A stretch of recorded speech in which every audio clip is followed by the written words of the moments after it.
नमस्कार। आप सभी को अंतर्राष्ट्रीय संगीत दिवस और अंतर्राष्ट्रीय योग दिवस पर बहुत बहुत शुभकामनाएं। दिन की शुरुआत जब हम करते हैं तो हम जैसे ही उठते हैं हमारा सबसे पहले ध्यान केंद्रित होता है हमारी श्वासों पर, यानी जो हम श्वास को लेते हैं भीतर और निकालते हैं। तो इसी प्रक्रिया से हमारी जो है दिनचर्या शुरू होती है। तो ये जो श्वास है ये कितना महत्वपूर्ण है और ये श्वास जुड़ा है हमारे संगीत से और हमारे योग से। तो ये कहना कोई अलग बात नहीं होगी कि एक ही सिक्के के दो पहलू हैं, संगीत और योग। तो आज का हमारा विषय है संगीत साधना एक योग। जब हम संगीत की साधना की बात करते हैं तो साधना मतलब किसी को साधना, बार बार हम किसी का अभ्यास करना। तो उस साधने की जो प्रक्रिया है वो आपको अपने लक्ष्य तक पहुंचाती है। और संगीत जो है एक विद्या भी है और एक कला भी है। तो ये विद्या और कला, इसको निरंतर करते रहना पड़ता है, यानी कि एक निरंतर प्रक्रिया है उस साधना को करने की। और ये प्रक्रिया जो है बहुत आसान तो नहीं है, ये कठिन ज़रूर है और लंबी भी है, परंतु ये यात्रा बहुत सुखद महसूस होती है जब हमें उसके परिणाम दिखाई देने पड़ते हैं। तो ये परिणाम जो है इसी की हमें आस रहती है। तो जब भी संगीत की हम साधना का प्रारंभ करते हैं तो हम सबसे पहले कहते हैं कि अपनी श्वासों पर अपना ध्यान केंद्रित करें। श्वास यानी जो आवागमन की जो प्रक्रिया है हमारी सांसों की, या हम कहें कि हम जो इनहेल करते हैं और एक्सहेल करते हैं, जो हम, तो वो जो अंदर वायु जाती है या ऑक्सीजन जाती है और जो बाहर निकलती है, ये प्रक्रिया को ही हम एक कहें कि इस पर ध्यान केंद्रित करके एक नियंत्रण बना सकें। तो हम साधना की प्रथम सीढ़ी पर चढ़ने का प्रयास करते हैं।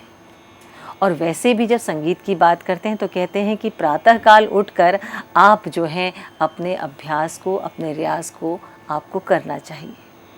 तो प्रश्न उठता है रियाज कैसे किया जाए, और ये भी बात आती कि इस रियाज को या संगीत के अभ्यास को एक योग कैसे माना जा सकता है। यानी योग से हम कहते हैं हम योगाभ्यास कर रहे हैं, तो हम कहते हैं हम प्राणायाम कर रहे हैं, जहाँ पर हम अनुलोम विलोम और कपालभाति, भ्रामरी जैसे जो हैं विभिन्न आसनों को करते हैं। तो इसका संगीत से क्या लेना देना, स्वाभाविक है ये प्रश्नों का आना। लेकिन इसका बहुत ज़्यादा जो है संबंध हमारे संगीत साधना से है। तो पहली बात जो मैंने आपसे कही कि श्वास जो है उसका नियंत्रण जो है वो संगीत की सबसे पहली सीढ़ी है। और हम जब संगीत की बात करें तो उसमें हम कहते हैं कि इस यात्रा को सिर्फ़ और सिर्फ श्वासों के माध्यम से जो है हम चला सकते हैं, विशेषकर गायक की जब हम बात करें। और ये जो अभ्यास होता है इसको हम रियाज कहते हैं। और इस रियाज को बार बार करते रहने से, बार बार इसका अभ्यास करने से हम एक तरफ जो है रागदारी संगीत या संगीत की चीज़ जो शास्त्र है उसको हम क्रियात्मक रूप में उसका अभ्यास तो कर रहे हैं, लेकिन एक इनडायरेक्ट वे में हम अपने आप को उस योगाभ्यास के प्रति भी जागरूक कर रहे हैं, यानी हम योग भी कर रहे हैं। और योग में जैसे कि प्राणायाम से ही आरंभ होता है, तो हम संगीत में भी इसी बात को लेते हैं जो बहुत ही महत्वपूर्ण है। तो जो श्वासों की प्रक्रिया है, यानी हम कितना सांस लें और कितना सांस छोड़ें, इस पर तो हमारा संगीत पूरा आधारित है और इस पर योग भी पूरा आधारित है। तो कहना जो है गलत नहीं होगा कि संगीत साधना अपने आप में एक योग है। तो ये श्वास की प्रक्रिया जो है या हम संगीत का जो अभ्यास है और जो योग का अभ्यास है, इसमें जो सबसे प्रमुख बात आती है वो है कि हमें इसको निरंतर करते रहना पड़ता है और हमें किसी के संरक्षण में या किसी से प्रशिक्षण लेकर ही इसको हम करते हैं। संगीत में हम जब बात करें तो भारतीय संगीत की विशेष तौर पे शास्त्रीय संगीत को ध्यान में रखते हुए हम जब उसका अभ्यास शुरू करते हैं तो सबसे पहले सुर भरना ये शब्द बोला जाता है। सुर भरना मतलब कि हम अपने श्वास को पूरी तरीके से गहरी सांस को लेते हैं और उससे हमारे जो फेफड़े होते हैं वो एक्सपैंड करते हैं और उसके बाद धीरे धीरे धीरे धीरे उस श्वास को छोड़ा जाता है और इसमें जो ध्वनि जो उत्पन्न होती है वो है स्वर। तो स्वयं राजते इति स्वरा, हम कहते हैं कि स्वयं राजता है। तो इस स्वर जो है कहाँ राजित होता है, किस आधार पर, इन श्वासों के आधार पर ही तो राजित होता है। तो जब हम कहते हैं सुर भरे या संगीत के अभ्यास में सर्वप्रथम हम कैसे आरंभ करते हैं, इसको हम प्रैक्टिकली देखें तो कहते हैं कि ओमकार का अभ्यास करें। तो ओमकार का अभ्यास कैसे, श्वास को कैसे भरना है, और यहाँ आप देखिए कि प्राणायाम पूरी तरीके से कार्य कर रहा है।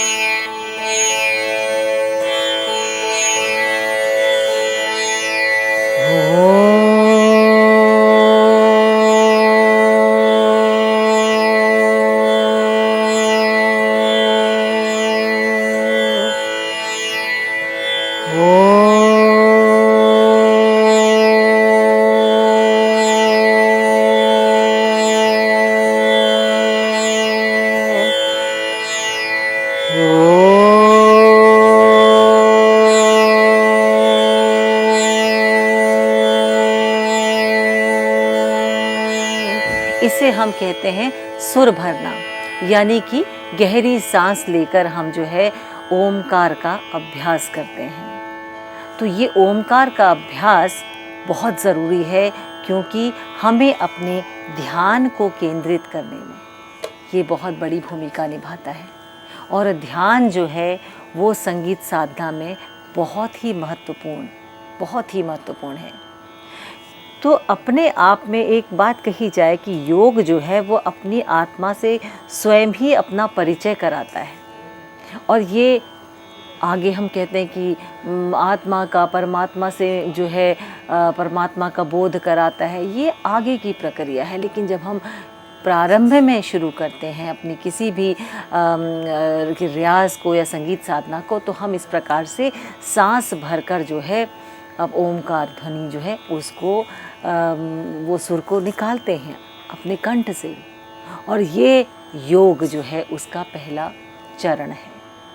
तो योग और संगीत ये दो एक ऐसे क्षेत्र हैं जो कि किसी भी देश, किसी भी प्रांत, किसी भी सीमा, किसी भी भाषा, वर्ण, जाति या किसी भी प्रकार की कोई भी भेद को अलग रखते हुए जो है संपूर्ण विश्व में ये अपने आप में एक अपना अलग स्थान बनाता है। हम ये कहें कि हमारे बहुत ऋषि मुनिगण जो हैं उनके द्वारा हमको ये प्रदान की गई जो धरोहर है ये अपने आप में अक्षुण्ण है और एक बहुत ही उनके जीवन का अपना एक सार है जो उन्होंने हमें दिया है।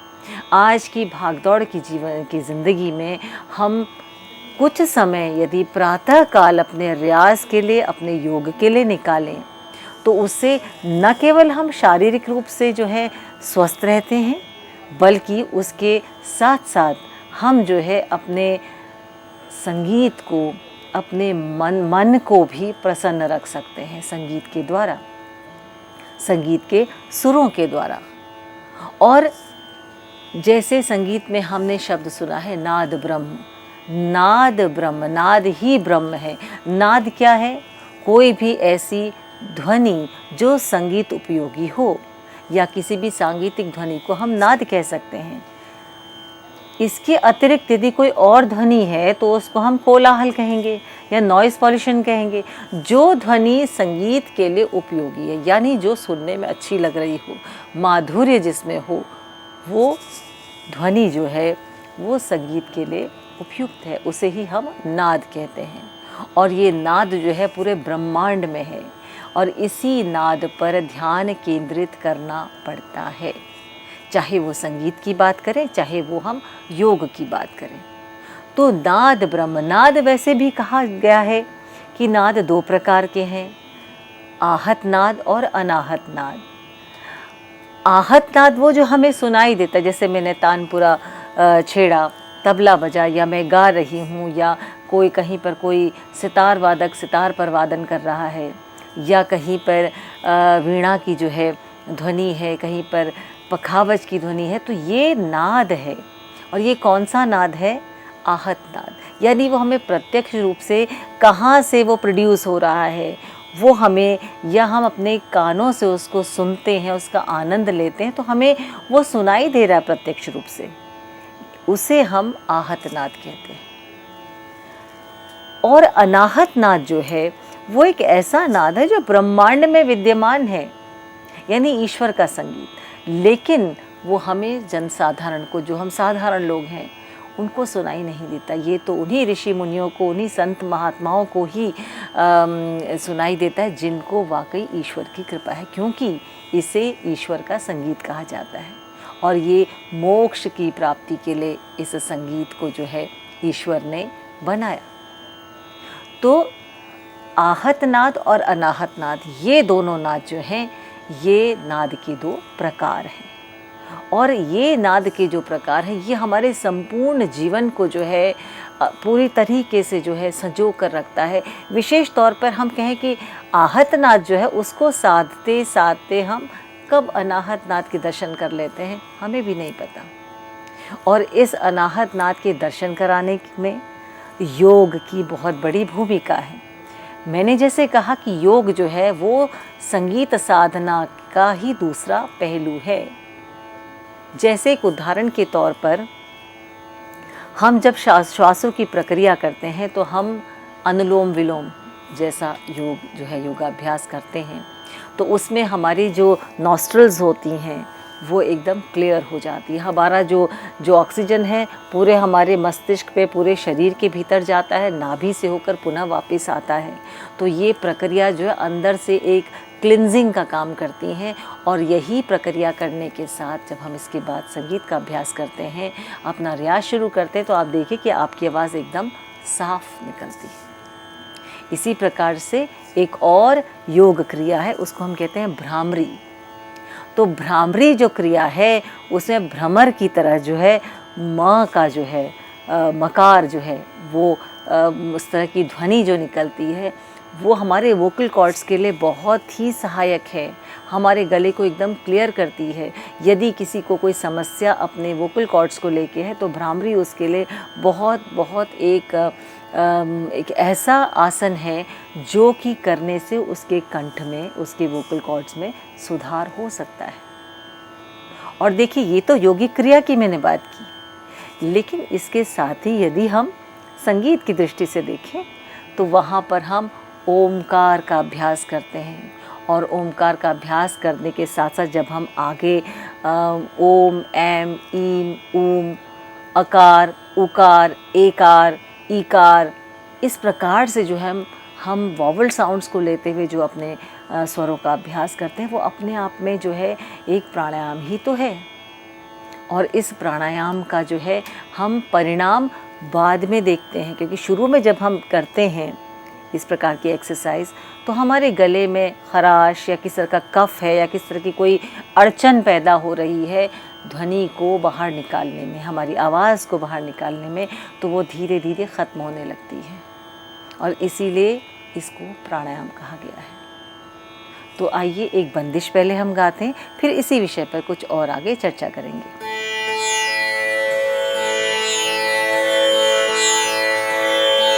राग भैरव की ये बंदिश है, एक ताल की बंदिश। अचल चलत नाद जागे, अचल चलत नाद जागे, चेतन सुख पावे। यानी कि नाद के जागृत होने से अचल जो है वो भी विचलित हो जाता है, उसको भी वो भी चलायमान होने का अनुभव करने लगता है। नाद ब्रह्म ध्यान जागे, कि नाद ब्रह्म का ध्यान करने से अनंग रंग पावे, उसको करने से एक प्रकार का सुख जो है वो उसकी अनुभूति होती है।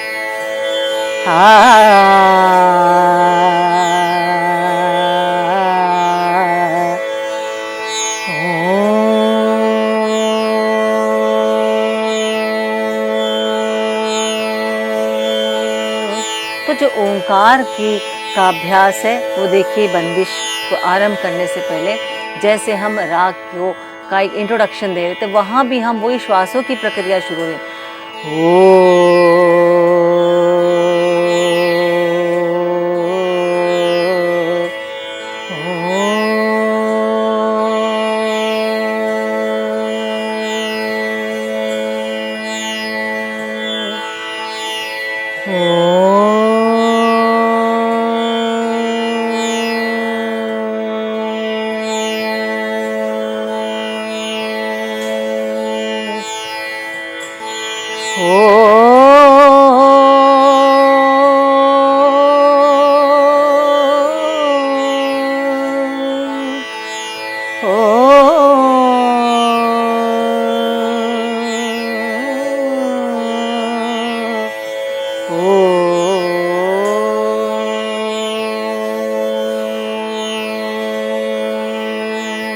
तो इस आलापचारी में मैं सांस को खूब गहरी सांस को भर रही हूँ और उसी पर मेरा स्वर टिका हुआ है।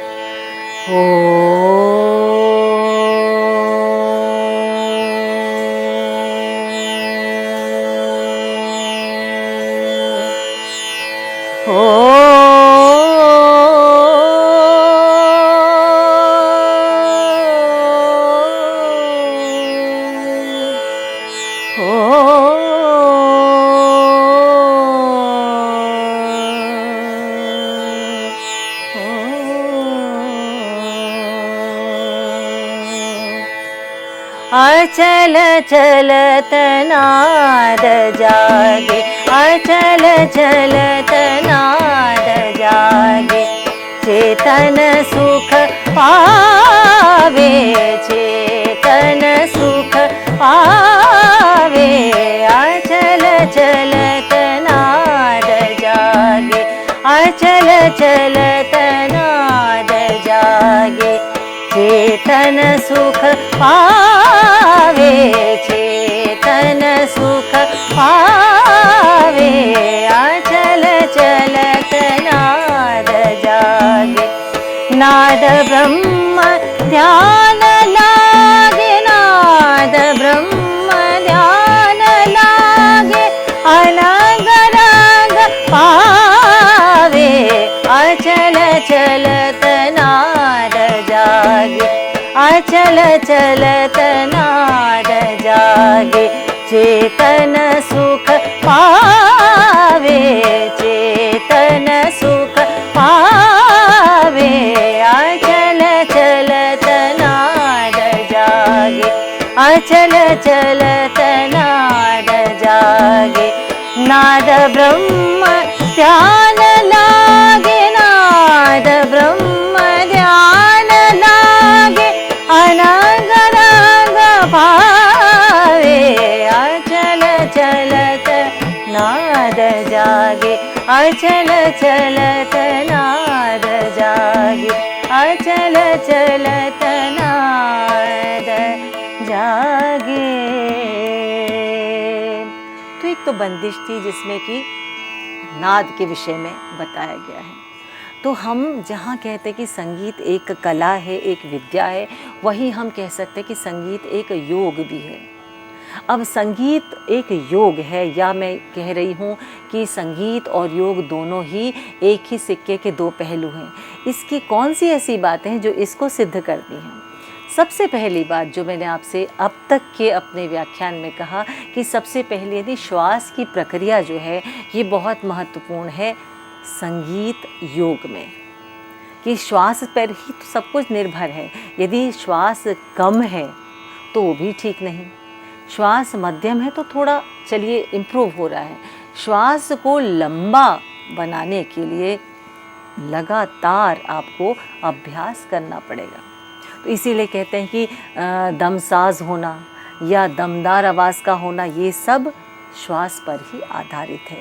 और श्वास को हम मात्र रियाज से ही नहीं, बल्कि हम यदि प्राणायाम जैसे कुछ क्रियाएं हम करें और उसके साथ साथ अपना रियाज करें, तो आप देखिए कि निश्चित ही हमारे श्वास पर इसका असर होगा और हमारी आवाज़ की बुलंदगी, हमारी आवाज़ की स्थिरता, हमारी आवाज़ की गोलाई जो है वो बहुत अधिक इम्प्रूव होगी। और ये बहुत ही महत्वपूर्ण बात है।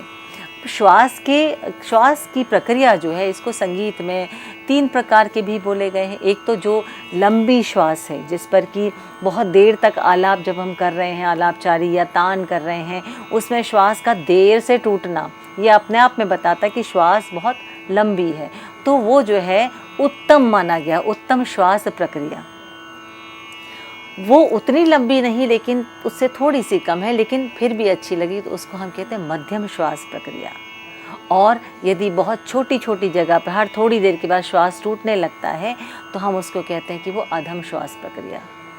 आप देखिए अपने जीवन में भी, जब आपका स्वास्थ्य ठीक नहीं तो आपकी सांस थोड़ी थोड़ी देर में टूटने लगती। टूटने का मतलब वो एक जो सिलसिला चल रहा है गाने का, आलापचारी का या तान का, या इवन आप लाइट म्यूज़िक की बात करें, कोई भी गीत आप गा रहे हैं, तो उसमें जो है आपकी श्वास यदि टूटती है बीच में, जहाँ पर उसको नहीं टूटना चाहिए, तो हम उसको कहेंगे वो मध्यम भी नहीं है और वो उत्तम भी श्वास प्रक्रिया नहीं है, वो अधम है।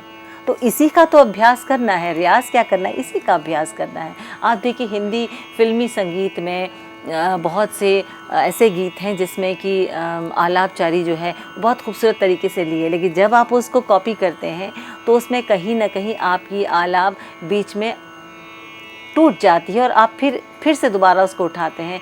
वो जो बीच में आलाप का टूटना है, वो अपने आप में दर्शाता है कि श्वास पर आपका नियंत्रण नहीं है। तो श्वास को नियंत्रित करने के लिए जो है ये संगीत का अभ्यास, एक प्राणायाम और योगिक क्रिया को समझते हुए उसका अभ्यास करना बेहद ज़रूरी है। और दूसरी बात आती है कि उसका ध्यान को केंद्रित करना, कि ध्यान किस चीज़ का। अब जैसे हम शास्त्रीय संगीत, रागदारी संगीत की बात करते हैं, तो उसमें ध्यान लगाना बहुत ज़रूरी है। ध्यान कैसे लगता है? जब हम राग को समझते हैं, उसका अभ्यास करते हैं, धीरे धीरे धीरे धीरे उस राग के बारे में सोचने लगते हैं, वो राग के स्वर हमारे मन मस्तिष्क को जो है प्रभावित करते हैं और हमारे मन मस्तिष्क में छा जाते हैं। फिर हम उसी राग की तरफ जो है सोचने लगते हैं, उसी का अभ्यास करने लगते हैं, उसी को गाने लगते हैं, उसी का ही स्मरण करने लगते हैं।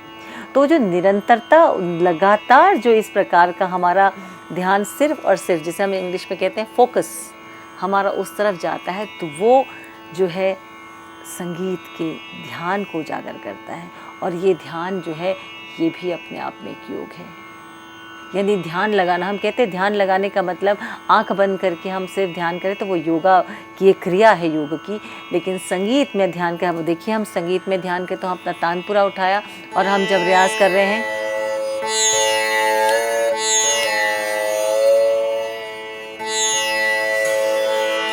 अब देखिए मैं यदि सुर लगाती हूँ,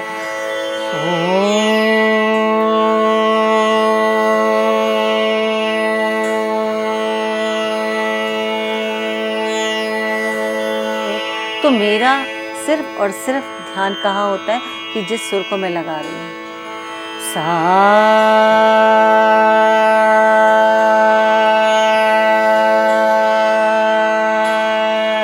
ये ध्यान बेहद ज़रूरी है।